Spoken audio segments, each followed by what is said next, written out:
UAE से ये खबरें आ रही हैं कि वहाँ पे हमें तकलीफ ये है कि 7-8 मुल्कों को तो उन्होंने डी बार किया है कि उनको वीज़ा है, उसमें इंडिया नहीं है मगर पाकिस्तान है। हालांकि इंडिया में कोरोना हमारे से भी ज़्यादा बुरा है, जिससे शक हमें पड़ जाता है कि शायद कोई ज़्यादा वजह है, कोई और पाकिस्तानी 30 पाकिस्तानी हांगकांग से वहाँ पे गए थे एमिरेट से, तो उनको कोरोना था। मगर हमारे लिए तशवीशनाक खबर इसलिए भी है कि हमारा यूएई पे हम बहुत ज़्यादा डिपेंड करते हैं। हमारी जो है 4.5 बिलियन के सालाना तरसीलात वहाँ से आती हैं, और ये सऊदी अरेबिया के $2 बिलियन मांगने के बाद ये वाकया हुआ, तो इसलिए बड़ी तशवीशनाक उस पे है हमारे साथ। क्योंकि वज़ीर आज़म के मामले ख़ुसूसी जो हैं मौलाना ताहिर यशवी साहब मौजूद हैं, तो बजाय इसके कि मैं अपना एनालिसिस दूं उनसे पूछ लेते हैं। जी मौलाना ताहिर यशवी साहब, कैसे मिजाज हैं आपके? जी अल्हम्दुलिल्लाह। मैं आपसे डायरेक्टली पूछ लेता हूं कि हमारी बड़ी उम्मीदें थी कि आप मुआविन ख़ुसूसी लगे तो हमारी बड़ी बेहतराई आएगी ये यूएई और सऊदी अरेबिया के साथ ताल्लुकात में, मगर वो वहाँ से जो खबरें आ रही हैं उसके बाद उन्होंने आपके लगाने के बाद जो है $2 बिलियन भी मांग लिए। अब यूएई से ये खबरें आ रही हैं कि वहाँ पे हमें तकलीफ ये है कि 7-8 मुल्कों को तो उन्होंने डी बार किया है कि उनको वीज़ा है, उसमें इंडिया नहीं है मगर पाकिस्तान है। हालांकि इंडिया में कोरोना हमारे से भी ज़्यादा बुरा है, जिससे शक हमें पड़ जाता है कि शायद कोई ज़्यादा वजह है, कोई और मसला है। क्या कहेंगे आप? बिस्मिल्लाहिर्रहमानिर्रहीम, नहमदुहु व नुसल्ली व नुसल्लिमु अला रसूलिल करीम। आमिर साहब बहुत शुक्रिया आपका भी और रऊफ़ साहब का भी।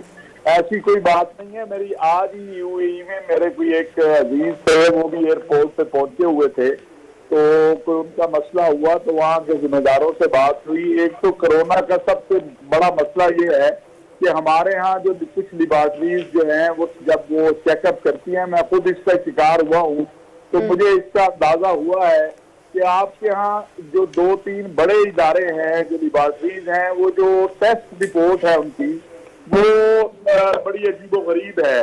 एक पॉजिटिव देता है, दूसरा नेगेटिव देता है, और मैं जाती तौर पर इसका शिकार हुआ हूँ, इसलिए मैं ये अर्ज कर रहा हूँ।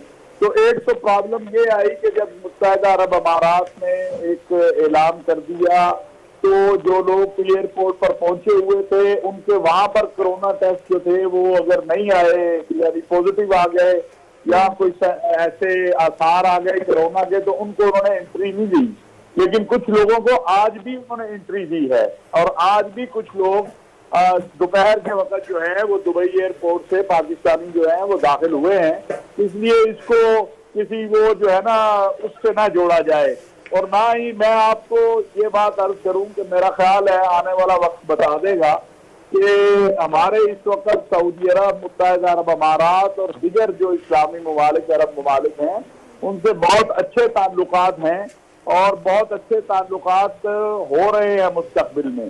और उसकी एक छोटी सी मिसाल मैं आपको दूं कि अभी जब ये फलस्तीन का कर्जा आया तो खुद प्रेसिडेंट फलस्तीन ने मुझे ये कहा कि पाकिस्तान को हम इख्तियार देते हैं कि वो अरब इस्लामी ममालिक के साथ हमारे जो मुज़ाकरात हैं और जो मामलात हैं पाकिस्तान उसको बैठ के करवा दे। तो इसलिए ऐसी बात नहीं है कि बिल्कुल जिस तरह की उनके मुज़ाकरात। मौलाना साहब आप ये कह रहे हैं कि आपको इसराइल ने आपको फलस्तीन के वो कह रहे हैं कि मुज़ाकरात करा दे, किस इशू पे मुज़ाकरात वो कह रहे थे? इसराइल के साथ?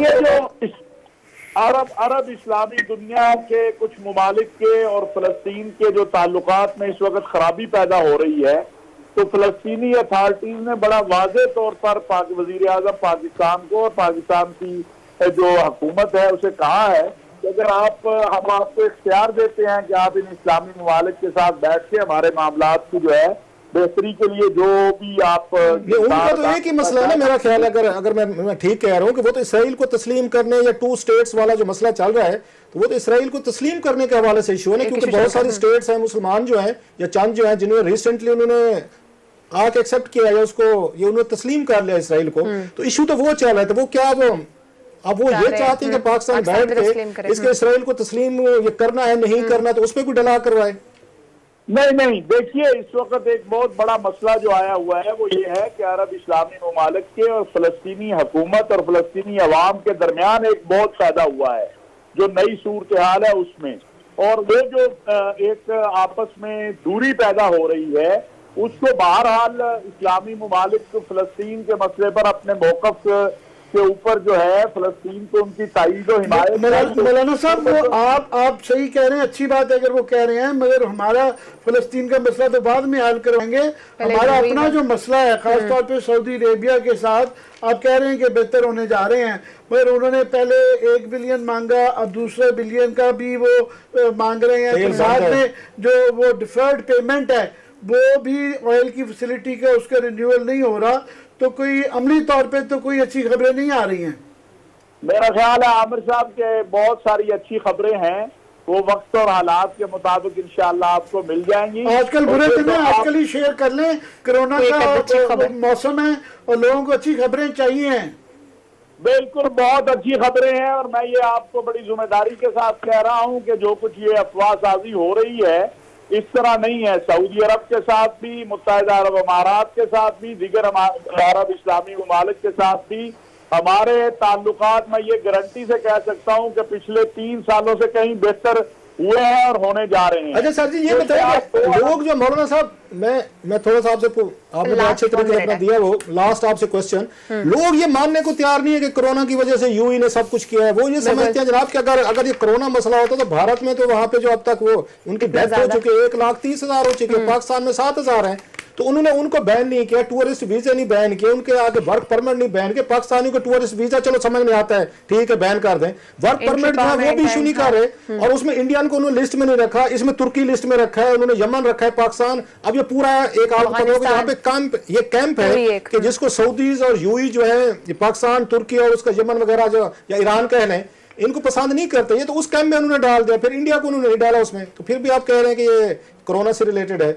नहीं, बिल्कुल मैं आपकी बात की इसलिए तायीद नहीं कर सकता कि मैं थोड़े से हालात जानता हूं, और मैं ये बड़ा क्लियर कह सकता हूं कि हमारे इस वक्त जो मुत्तहिदा अरब अमारात के साथ ताल्लुकात हैं वो पिछले 10 सालों से ज्यादा बेहतर ताल्लुकात। आज ही बैन किया मौलाना साहब उन्होंने, आज कई पाकिस्तानी सीधी बात करें, टाइम कोरोना का इशू है और कोई मुत्तहिदा अरब अमारात, वो फिर इंडिया पे क्यों नहीं आया सर? इंडिया पे क्यों नहीं आया? इंडिया में दीगर ममालिक, मेरा ख्याल है कि ये हमारे ऊपर भी खत्म हो जाएगा, फिक्र ना करें, जल्दी खत्म हो जाएगा। और दूसरा लास्टली, आपके आने के बाद ही $2 अरब मांग लिया सऊदी ने सर, कम अज कम